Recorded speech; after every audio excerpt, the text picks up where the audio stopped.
and their concerns are wide range. Damage or loss to their personal property or dwellings due to fire hazards, disturbance of the peace and noise levels, health concerns due to the release of chemicals into the air, concerns for frightened pets, concern for loss of revenue or loss of use of surrounding businesses, damages to crops and forest lands from fire, concern for livestock, injury and death, and concerns from panic livestock causing injury or death to innocent citizens because they got out into our roadways. I believe people should have the right to do what they want to do on their own land. Ms. Jackson, I'm going to have to ask that you summarize. You've had your 3 minutes. Okay. But that it should not disturb what the neighboring property owners' right to peace as well. A couple of things that I would like for you to consider when you're looking at this ordinance is that you consider the agricultural preservation off limits for the fireworks, that you charge a non-refundable fee for the application process. It's going to cost this county money. We've heard tonight the county needs more money. The bond needs to be raised. If you look at what other counties are doing, we're asking $500,000. Most counties are $2 to $5 million for such a bond. Ms. Jackson, if you would, give your recommendations to Mr. Pardon so we can look at them and possibly include them in. But I'm going to have to ask you to all right. Thank you. Thank you. The movie business is doing well, I suppose. Anyone else would like to address the board on any issue? Ms. Lambert, it's good to see you. Good to see you. Karen Lambert, Reedy Church District. Good evening, board. I wholeheartedly agree with the previous speaker. My question to you, or I don't even know how to talk. I would like you to look long and hard at this, and if you do decide that fireworks are going to be in the county, to look at the type of fireworks. They have air cannons that were developed for Disney that shoot the firework into the air, and then it is ignited at a predetermined altitude. The concussion, the ground concussion, is much less, so you don't get that chest pounding feel. It's required in already in Alexandria, Virginia, and other areas, that those are the only kind of fireworks that can be set off. So there are firework companies that do have this equipment. So you get the same display, but it won't cause as much disturbance to the neighbors. So I just ask you to continue looking at all aspects of this before you have the public hearing on the matter. Thank you. Thank you, Ms. Lambert. And if you would, on the fireworks issues that have been raised and suggestions that have been raised, Ms. Hall, if you could go through and pull out those out of the minutes on the tape and let us pass those along to the people that are working on that ordinance, so that because I think there have been some good suggestions here tonight as to things that we need to be sure we look at. So if we'll do that, I'd appreciate it. Is there anyone else who would like to address the board on any issue? Anyone else would like to address the board on any issue? Last call, is there anyone else who would like to address the board on any issue? Before I close the public comment period, and generally we do not comment on issues that have been talked about during the public comment period, and we do not respond. But I do believe it's important tonight that I do respond. First of all, I want to say that coming to address this board, or any board, I think you must try to keep your emotions in check. We must try to keep our emotions in check when you're here slamming us and really yelling at us. I can assure you that the members of this board, I honestly believe, without a shadow, want to do what is best for the people and the citizens of this county. And shouting at us and threatening us with election when just an election has just passed, it just absolutely does no good. I mean, I would hope that none of us are sitting on this board making decisions based on whether we get reelected or not. If we are, we probably shouldn't be here, to be quite honest with you. We shouldn't be here. So I really want to apologize for any actions that I may have made or during that process, and I certainly apologize for having to ask the sheriff's office to have the young lady to sit down. But please, when you come before the board, at least this year while I'm chairman, at least don't come to the board yelling at us and screaming at us and threatening us, because to be honest with you, when that happens, you get a deaf ear. People just do not listen to you as well. As far as the school is concerned, please understand that this board, I believe, has done a great deal in trying to bring about a school in Bowling Green as far as renovations and the new building. We have indicated to the school board, and I believe I saw both of you ladies at the meeting earlier. And as you know, in past years, the school board has had $300,000, $400,000 left over at the end of the year. This board has committed to allowing them to use that money to fill that gap that was there of $300,000, of $282,000. So it's not that we don't want the Bowling Green area to get a quality school and to get a good school. I promise you.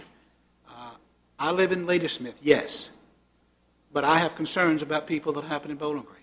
I said early on, and I've always said this, that I want the same opportunity for the children on the eastern side of the county and the same education for the people on the eastern side of the county as I do on the western side of the county. That's the reason I've always supported a pre-K through 5th grade school, because it's evidently it works. It works over in at the Lewis and Clark, and it works. So I want to make sure the Bowling Green gets one.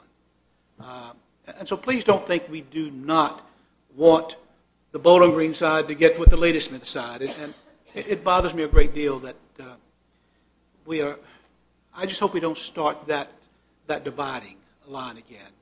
It's been gone for a while, and I just pray that we do not start that up again, because I can assure you this board is not divided along whether we live in Ladysmith or whether we live in Bowling Green or whether we live in Dawn or Upper Caroline. It is doing what it feels that it can do for the best of Caroline County citizens. So please understand that. I'm sorry?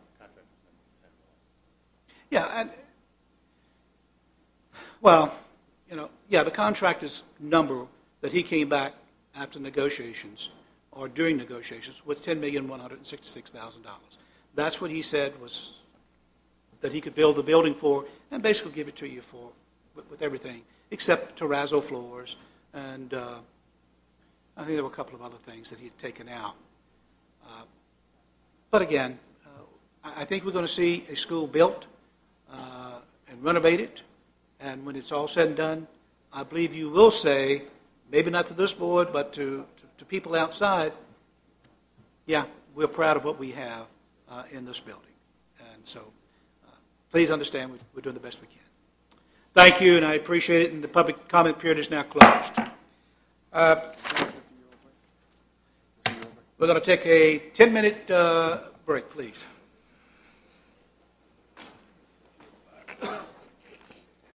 Which shows the type of fireworks that's being discussed, and when we come back, we are going to show that CD. So if you can stay or you would like to stay, you will be able to see firsthand what the citizens are talking about and what it is that we are making a decision on. Thank you. Supervisors meeting. The next item on the agenda is the continued first reading of proposed amendments to Chapter 50 of the Code of Caroline County, fireworks. Mr. Barton, who's going to handle that? Mr. Garnett, you want to?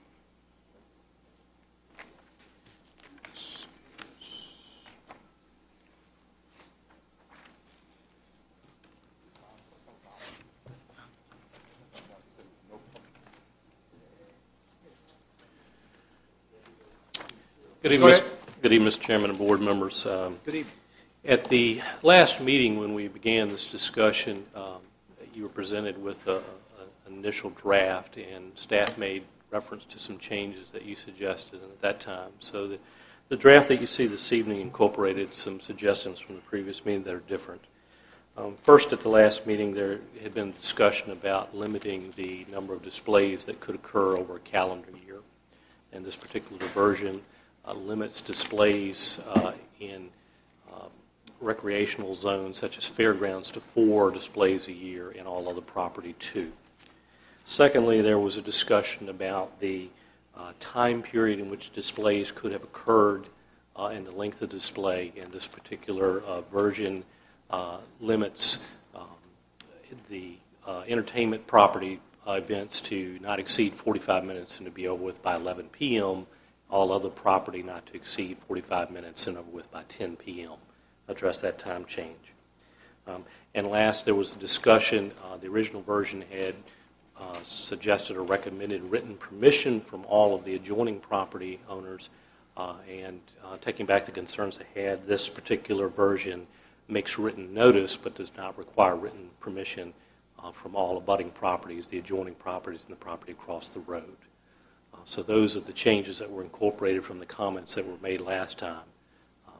I'm going on the assumption that from some of the comments and suggestions we're given tonight that we may not be ready, or you may have some more questions or recommendations to enter, and certainly in the interest of time for the agenda this evening, I'll cut my remarks short, and if you have any questions or if you have further guidance that you would like me to go back and incorporate. Mr. Taylor? Yes, Mr. Chairman, we do have a short video that kind of speaks to some of the concerns that citizens had. I think it's only about 5 or 6 minutes. It does not address the entire issue, but I think that the board can get at least a better idea of what we're talking about. So I would like to ask at this time if we could show the video. And again, I would point out that it was shot off-site, so it doesn't show everything, but I think you can get an idea of what we're talking about. Okay. Who's going to operate the...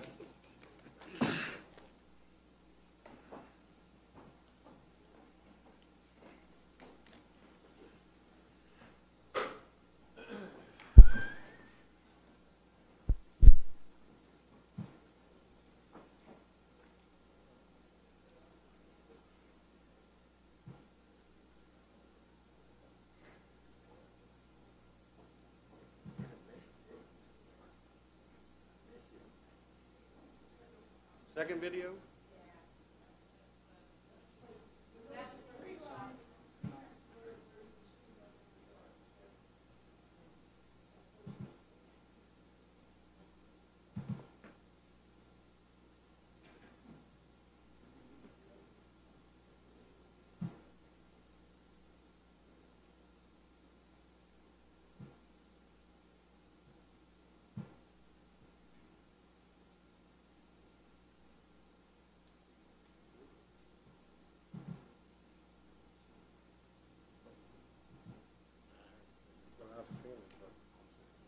It did come up with 2 originally. I did see it.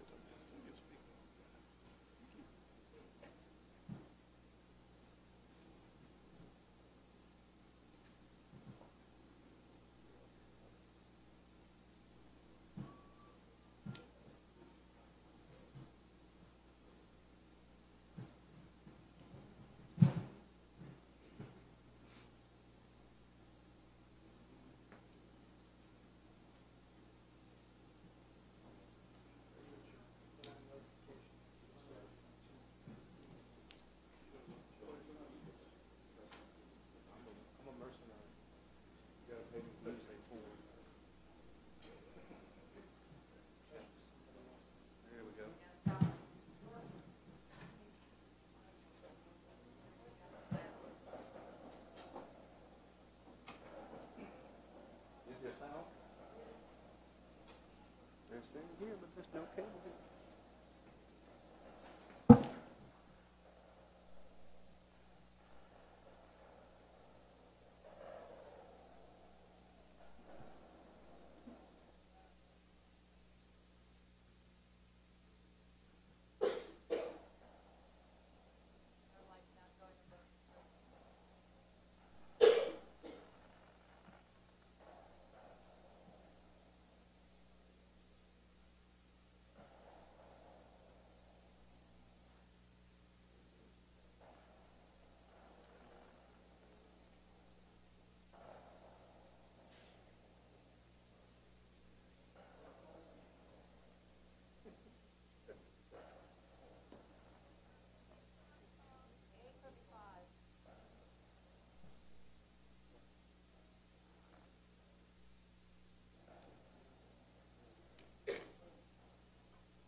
Improvise.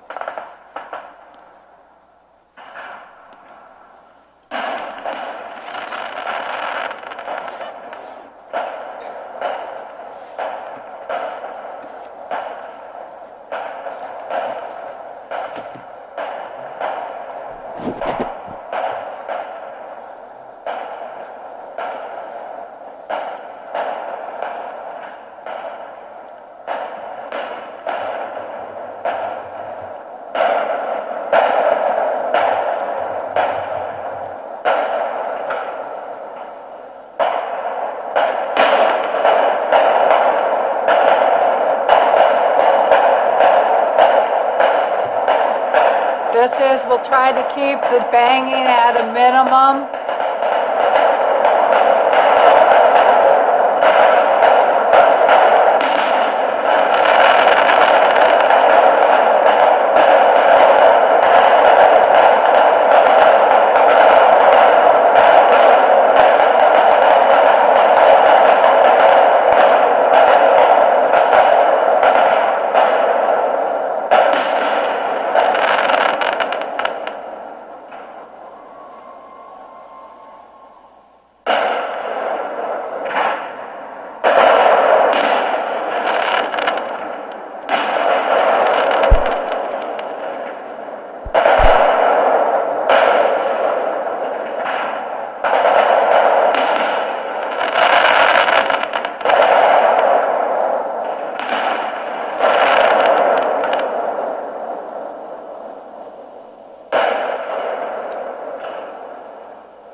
I think you've made, I think we've all been able to see enough to understand as to what, I think what you were trying to get across to the board and the impact and what have you.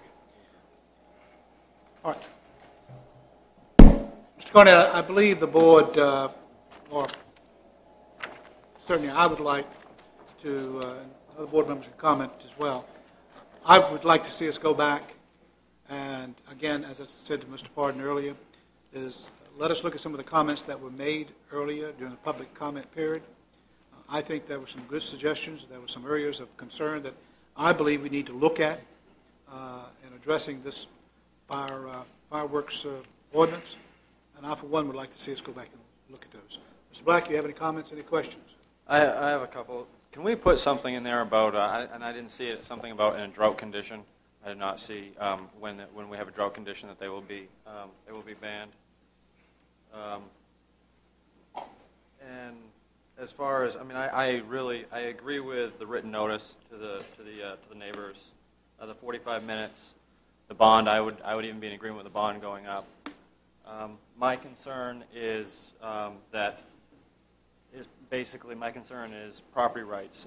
If we start legislating this, I have concern my concern is if we, say, hey, what's next? Is it a four-wheeler next? Or, I mean, those are the concerns, that I would like to see. Also, on basically Part C of the permit section, I think, if I'm not correct, Mr. Parton, Mount Olympus, in the emergency ordinance that was put in place, Mount Olympus was not allowed to have the fireworks. Is that correct? That's correct. The owner of Mount Olympus spoke with me about a fireworks display they typically have on New Year's Eve, and they were not allowed to do that this year as a result of the emergency ordinance. Okay. I guess the next concern I have is Mount Olympus is not in one of our entertainment or recreation zones. That is correct. And 2 times a year, something like Mount Olympus, if they want to have, New Year's, 4th of July, or they have a wedding there, my concern is we're putting a number, the number 2. My belief is that we should be pretty much equal. If we're going to go 4 on one, we should go 4 on the other. Okay. That's all. Mr. Taylor? Yes, sir, Mr. Garnett. First of all, my concern here is that property rights are important. And I certainly don't advocate that we stop anybody from doing what they want to do on their property, as long as what they want to do does not create major issues for other owners of the property, and it doesn't infringe on their property rights as well. This area is zoned rural preservation. And when we start talking about telling people what to do or limiting what you can do in certain areas, if you're going to subscribe to that thought, then you might as well not have zoning laws, because that's what zoning laws are for. That's what they do. We look at certain areas of the county and we determine what best fits in a particular area, and we do that through zoning. This area is zoned rural preservation. This area is a part of it is resource sensitive. There is a historic piece of property that's very close to that area. There are very thickly seeded forests in this area. There are houses within 1,000 feet of what you just saw. So I'm not saying that there aren't some places that are zoned rural preservation where you may allow that. Maybe there are no houses. Maybe there are no pine tags or forests and trees, and maybe there are no animals. Maybe there are no livestock. So I think that's the kind of situation that we find ourselves in. And when we zone an area for a particular thing, we are saying that there are certain types of activities that should go on there. I have no problem with festivals or areas that's zoned for festivals or recreational areas, or as I said, even areas that are zoned rural preservation if the conditions are such that this kind of activity does not present danger. But there is evident in this area with this magnitude of fireworks.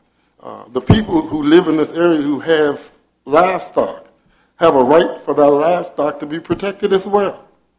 I also would like to think in terms of what kind of responsibility or liability are we assuming as a county when we give a permit for this type of activity.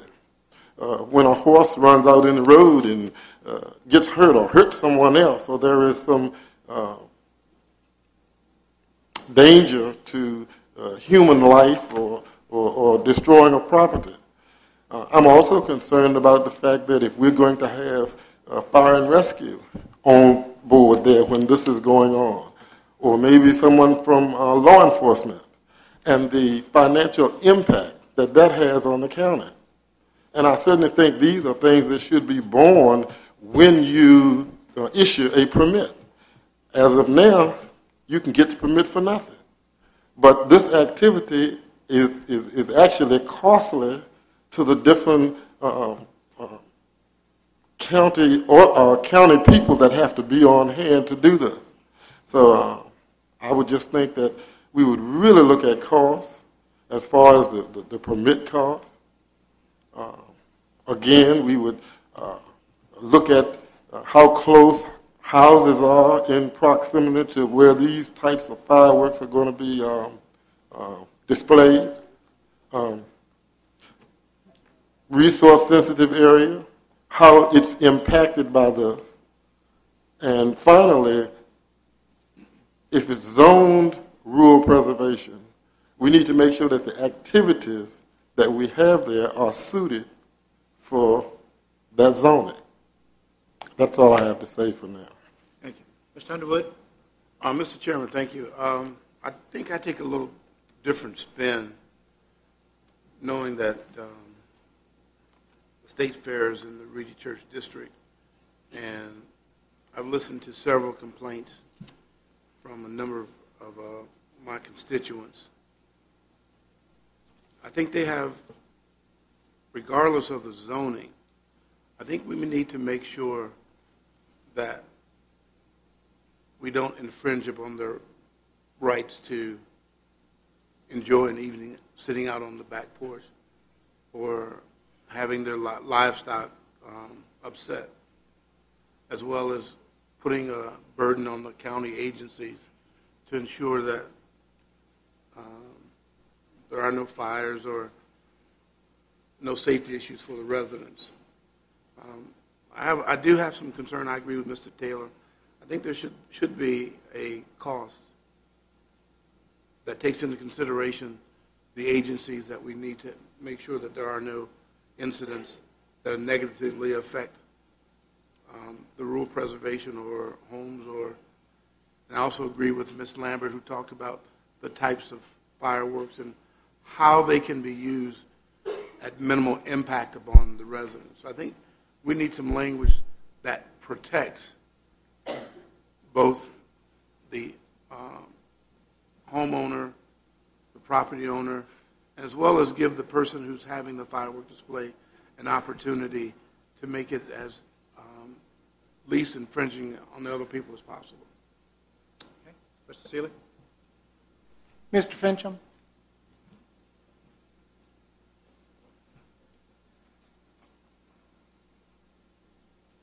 What zoning do we have on the Caroline County Park behind the high school?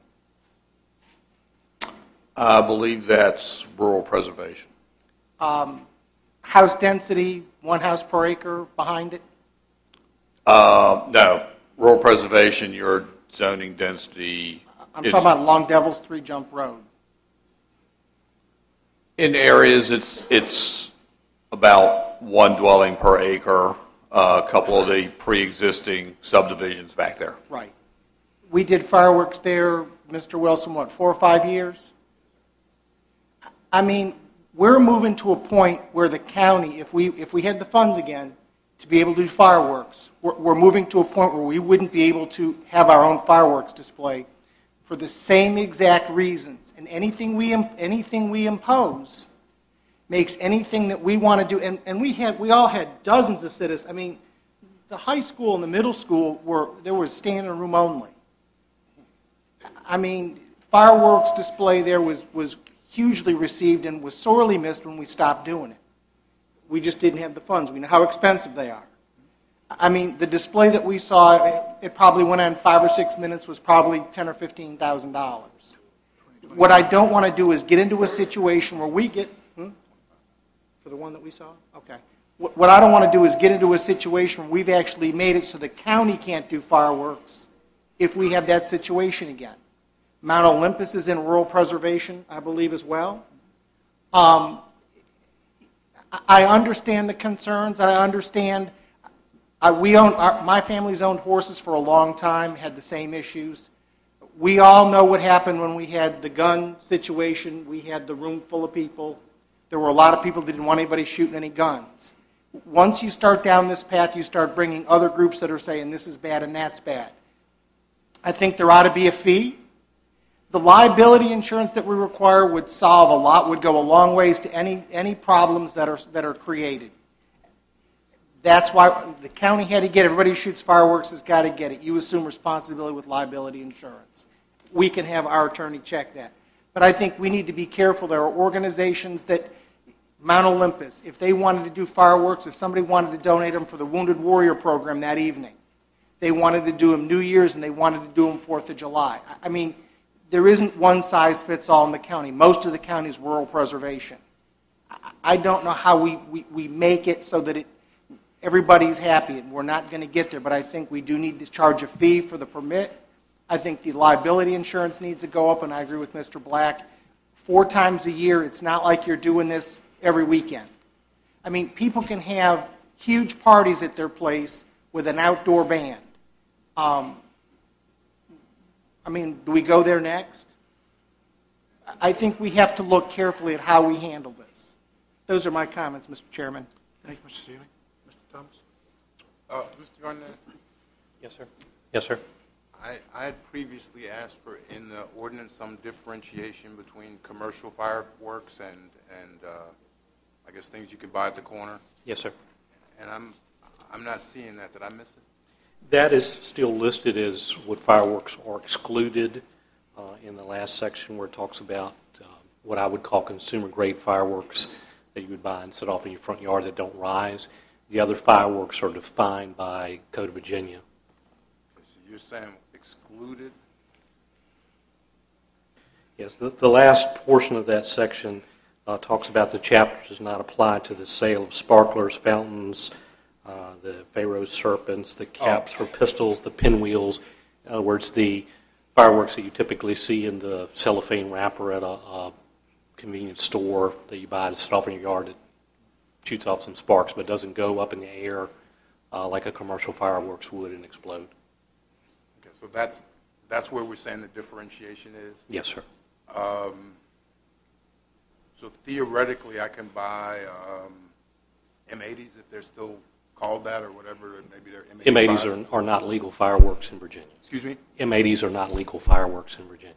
Okay. Firecrackers, bless you. Firecrackers. Just watch Scott's head. The little 20-pack, they bang, bang, bang. It's illegal? We really need to check these guys the 4th of July when they come through there. Okay, so you're saying only things legal in Virginia, which would basically make them non-commercial, would be allowed, right? That's correct without a permit. Okay, you just said without a permit. So if I get a permit, then I can shoot off everything else. That is allowed under the state fire code. Still allowed under the state, okay. Yes. So even if I get a permit, I can't shoot off the M80s I got in my trunk. It's my understanding that they're not allowed under any means. Now, there are provisions for mining, blasting, and things such as that that are identified in code, but for recreational fireworks, something such as an M80 or a stick of dynamite or a bag of fertilizer would not be considered allowed. Bag of fertilizer will get you stopped going into the Yes, White sir, House. will. I remember that happening to our congressman. All right, that's all I have. Thanks. Thank you. Again, I think we need some more work on this ordinance. My thoughts along, as far as property rights are concerned, certainly I support property rights. I'm certainly a supporter of that. But we have to look at both sides of the issue when it comes to property rights. You're preserving property rights for this person, but you're taking away the property rights of this other person because they're not able to have livestock on there and maintain a lifestyle that they want to maintain and are accustomed to. So property rights can be a two-edged sword, and it's, the scale, if you balance it out, I'm not sure how it balances out. So I'm not overly concerned with that issue because I believe property rights is on both sides of that issue. I do believe that we need to, especially in forested areas, we need to put something in place that's going to protect the county as a whole. I can tell you, in the areas where these fireworks that really brought this to the county attention, or to the board's attention, if a fire gets started in that area, I'm not sure what happens. You may have hundreds and hundreds and hundreds of acres of land that is burnt over before we're able to stop it. It happens all the time. And so we're no different in Caroline County as far as that not happening to us. So I believe we do have to put in place something that's going to protect us along those lines. I think we have to put something in place that's going to protect the dwellings. Shooting off fireworks of the magnitude that we saw tonight, and what I understand can be shot off within a certain distance of an occupied dwelling, I believe we have to protect that. So there a number of things that I believe we need to work on this ordinance. Fees, no question. We need to make it fees there so that we can cover the cost of trying to the process, take care of the process. So again, I think work needs to be done. I'd ask that you hear what the board has had to say, listen to some of the comments of people that spoke at the public comment period, and work from that and bring something back to the board, and if not at the next meeting, certainly with the following meeting. Now, my question has to do with the emergency ordinance that we put in place in December, I believe. Now, does that expire on February 1? Do we need to extend, and can we extend that ordinance for another 30 days?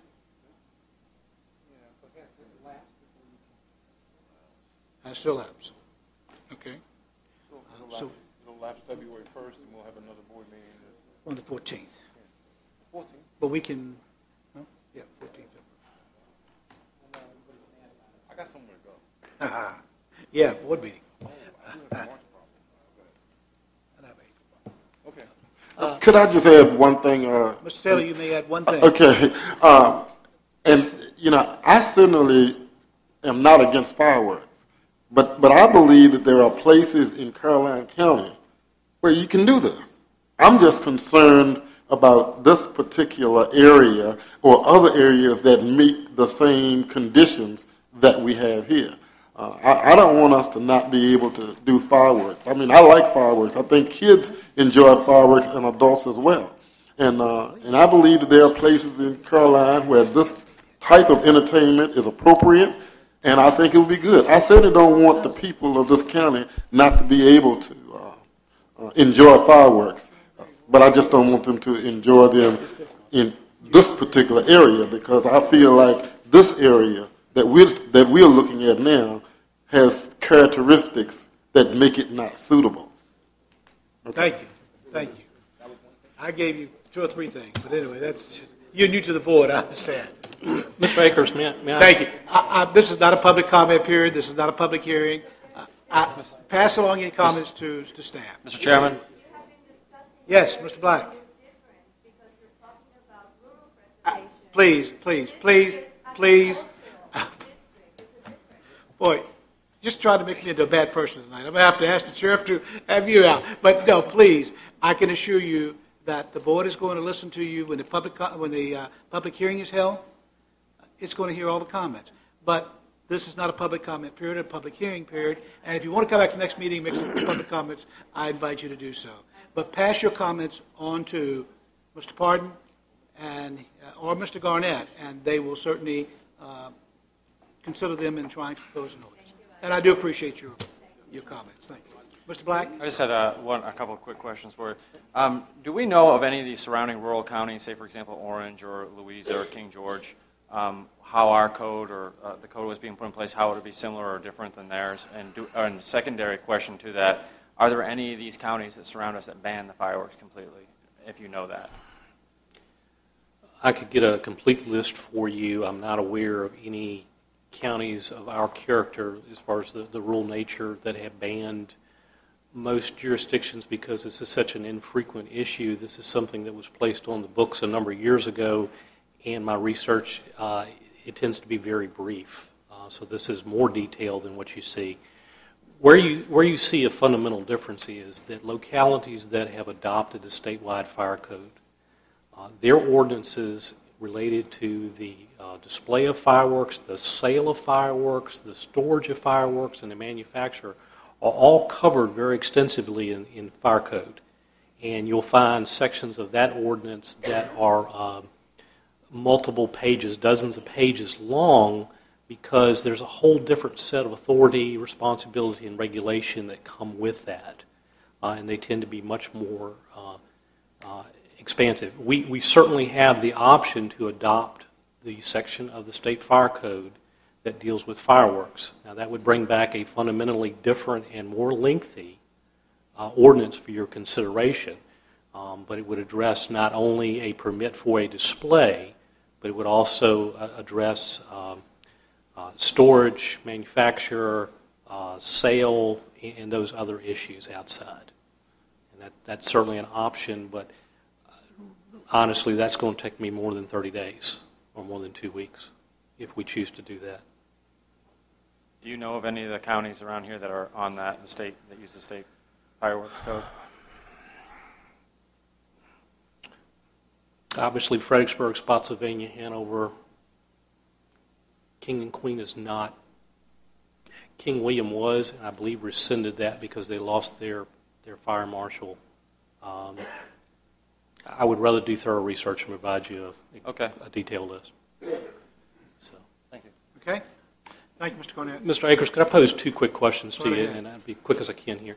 The legal counsel had recommended that I not include fees in the ordinance, but they be addressed for you in setting a fee structure because of the relationship or the way fees change, so it doesn't require a change to the ordinance. If I'm hearing you correctly and the board members, you would like fees specified in the ordinance. Is that correct? I think, and maybe we do not put a dollar amount in the ordinance, but we can put in the ordinance that we're going to charge have reasonable fees. And then the board can set the fee and not have to change it every time. We change the ordinance every time we change the fee. Very, very good. Okay. But I think it needs to be included in that there will be a charge or a fee assessed. Okay. Thank you very much. Okay, thank you. Item 6, and I'm going to ask if we can postpone this to the next meeting, the proposed standard operating procedures manual for solid waste convenience sites. And the reason I say this is because I received a copy last night. I think that's what all of us did. It's very lengthy.